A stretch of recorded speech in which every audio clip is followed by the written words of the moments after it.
Hi everyone, Dr. Linda here. Don't mind the dog barking. Ruby, get out of the video.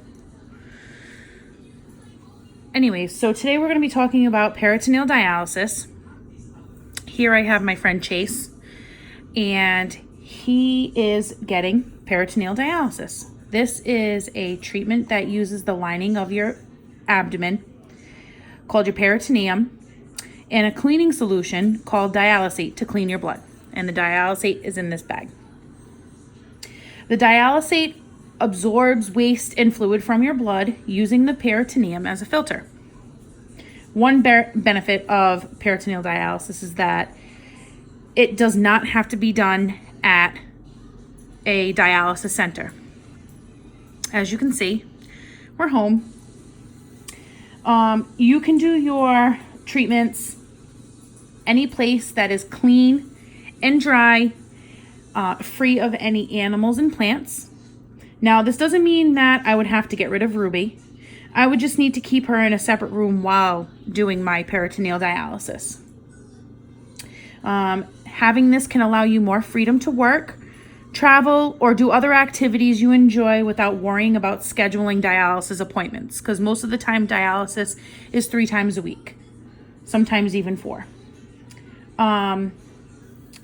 Like I said, the peritoneal dialysis uses a cleaning solution called dialysate, right? And what does it do?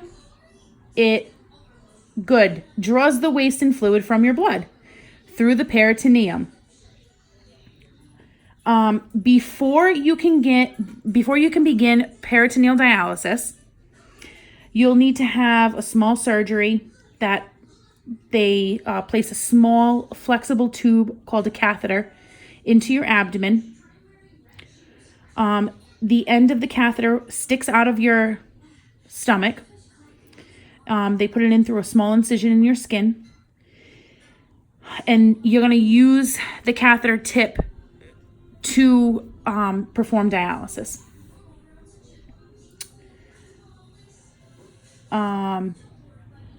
Usually it takes 2 to 3 weeks for the catheter to heal all the way. But as soon as the surgery is over, you'll be able to perform peritoneal dialysis. Just be careful not to pull it out. When you do dialysis, you will fill your belly up with the dialysate and let it sit in your abdomen for a period of time while it does its job. This is called dwell time. Your doctor will tell you how long your dwell time should be. This will be a written prescription.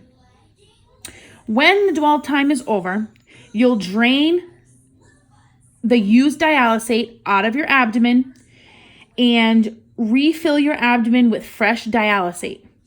This process of draining used dialysate and refilling your abdomen with fresh dialysate is called exchange. So,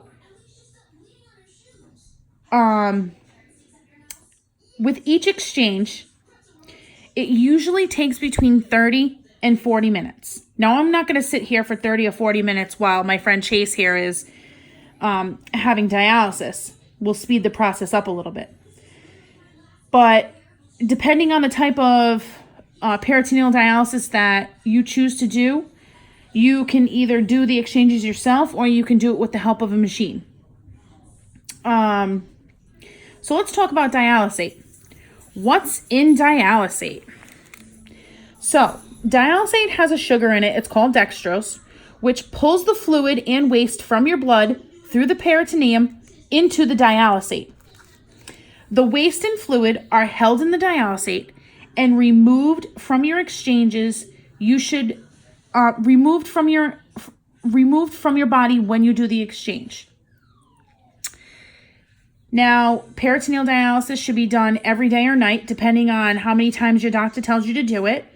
And most of the time people do the exchanges at home, but they can do them in any place, like I said before, that's clean, free of cat hair, dog hair, and plants, because you don't want anything getting into the catheter, and that'll prevent infection as well.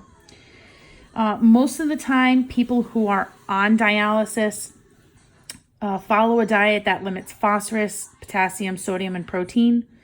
And because peritoneal offers a lot of flexibility, there are some limitations. You can't do everything. Some things like swimming or hot tubs. So if you're a beach lover, peritoneal dialysis might not be for you, only because you need to keep your catheter dry. You want to make sure that you're taking really good care of your catheter. So you want to prevent peritonitis. Some things that you can do to prevent peritonitis are washing your hands very well before touching your catheter. You know, proper hand hygiene, at least 20 seconds, soap, rinsing, drying. You want to keep your catheter dry at all times. Your doctor might prescribe you an antibiotic spray that you want to clean your catheter incision with every day. You want to store your dialysis supplies in a clean, dry area. You can wear a mask while do the exchanges. Like I said, only do exchanges in clean, dry places, free of dog hair, free of pet plants. And you want to watch for signs of infection. Can anyone tell me what a sign of infection is? Great. Fever. Yes. Someone else. Redness. Okay, great. Yes, redness. And what else? Pain. Right. Pain around the incision. Any dialysate that looks cloudy or off-colored when it's drained from the abdomen, which we can see that I'll show you in a minute when Chase is done with his dialysis. Any signs of any cloudy or off-colored, you want to drain, that's draining from your abdomen, you want to contact your doctor. Okay, so now we're going to take Chase and we're going to drain the dialysate from his abdomen. So Chase is going to sit above his dialysate, and it's going to drain into the bag at the bottom. So when he does dialysis, when the dialysate is going into his stomach, you want to hang the bag above, and then when he's emptying his stomach, you want to hang the dialysate bag below.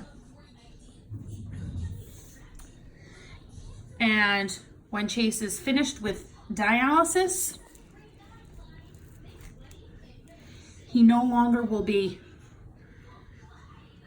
big and bloated. He'll be back to his normal size.